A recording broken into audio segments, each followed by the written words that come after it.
Bienvenidos a nuestro panel sobre subsidios del combustible, el SOAT y los peajes. El día de hoy estamos con expertos en macroeconomía que nos van a dar un contexto sobre el tema.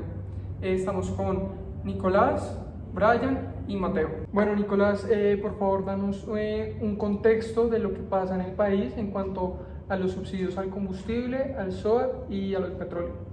Bueno, a mí primero me gustaría comenzar hablando sobre los subsidios al petróleo. Actualmente en el país, Colombia cobra impuestos a aquellos que venden petróleo para tener ingresos suficientes en un fondo para calibrar los precios que haya en la realidad colombiana frente al petróleo. Por ejemplo, si el precio sobrepasa, no sé, digamos 12.000 pesos, Colombia, para poder mantener la barrera de 12.000 pesos, pues va a subsidiar el excedente que haya entre los precios.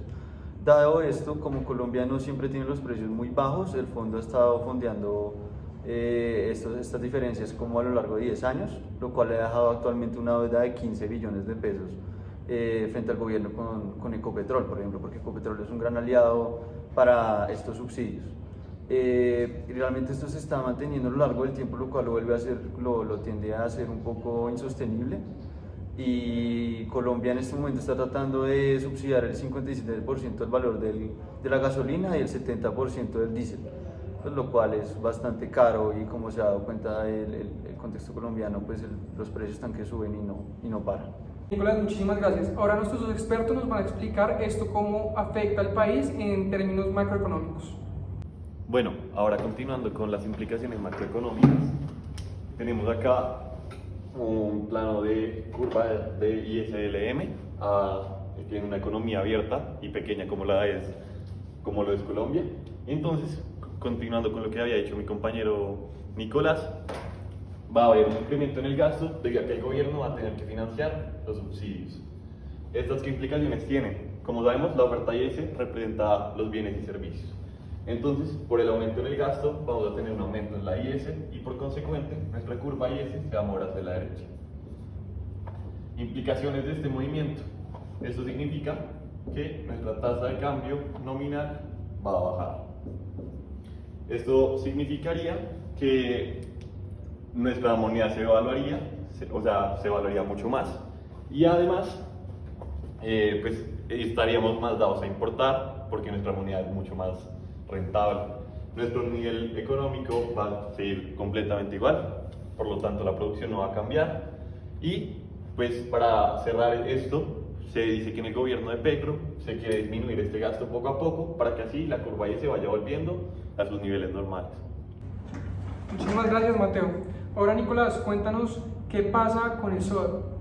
Bueno, en cuanto a la problemática del SOAT, digo problemática porque este es otro subsidio. Este subsidio se implementó porque lo que se buscaba es que muchas personas dejaran de evadir el pago al SOAT.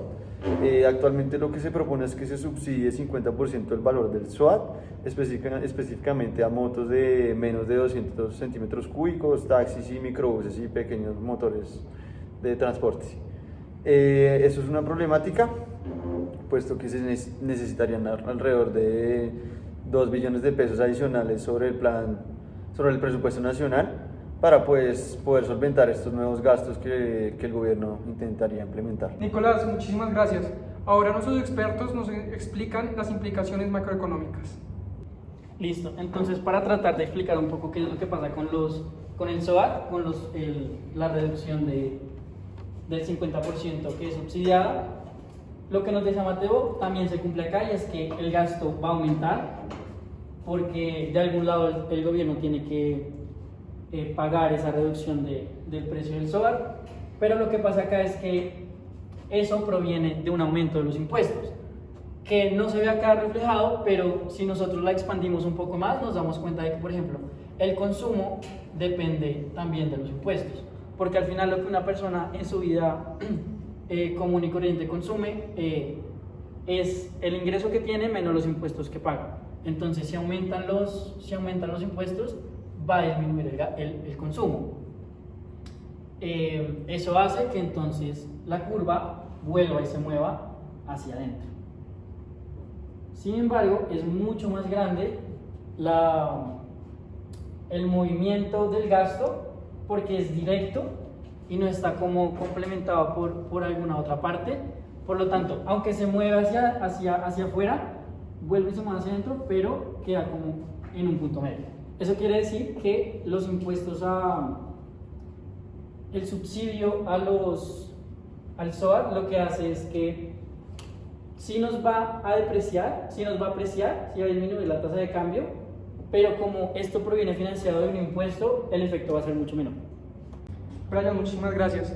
Ahora solo queda el caso de los peajes. Nicolás, por favor, explícanos. Bueno, en el contexto colombiano lo que pasa en cuanto a los peajes, lo que se busca es evitar un aumento de la inflación o costos de vida, ya que muchos de los alimentos pues pasan por peajes o otros servicios, y lo cual si suben los costos de los peajes pues se va a transmitir en subida de precios en los alimentos o en el costo de vida general de las personas. Lo que se busca en este caso es evitar esta subida de inflación, lo cual representa un aumento del gasto del gobierno de 800.000 millones de pesos aproximadamente. Bueno, continuando con las explicaciones macroeconómicas, en este modelo va a ser bastante parecido al que nos explicó mi compañero Brian. Esto se debe a que también tenemos un incremento en los impuestos. Sin embargo, algo que toca que explicar es que antes también en el primer caso se cobraban impuestos, solo que ahora también se cobran impuestos a las personas naturales. Esto quiere decir que los impuestos y el gasto suben en la misma medida. Aunque ya que, como sabemos y como explicó mi compañero Brian, por el multiplicador del gasto, el gasto tiene un componente mucho más importante que el impuesto y por lo tanto el movimiento va a ser más hacia la derecha que hacia la izquierda. Además, también tenemos el mismo movimiento en la tasa de cambio, lo que significa que nuestra moneda se avalúa y por consecuente, pues nuestras importaciones van a incrementar y pues la moneda del país va a ser mucho más valiosa que antes. Mateo, muchísimas gracias. Nicolás, para terminar, me gustaría que hicieras una reflexión acerca del tema, por favor. Para mí eso es muy importante resaltar, si bien puede sonar bueno que Colombia aumente el gasto para pues, ayudar a las personas, pues tenemos que tener en cuenta que en el contexto colombiano hay un gran déficit en la balanza comercial y por ejemplo, como se vio en toda esta explicación, pues aumentar el gasto trae implicaciones sobre esta balanza y pues si aumentamos por ejemplo las importaciones, esto aumentaría la deuda por ejemplo que tiene el país a nivel internacional, pues lo cual ya sabemos que es bastante grande y que ya ha superado los límites establecidos por el Banco de la República. Perfecto, muchísimas gracias. Esto fue todo por el foro. Esperamos que haya sido muy informativo y que les haya ayudado. Hasta la próxima.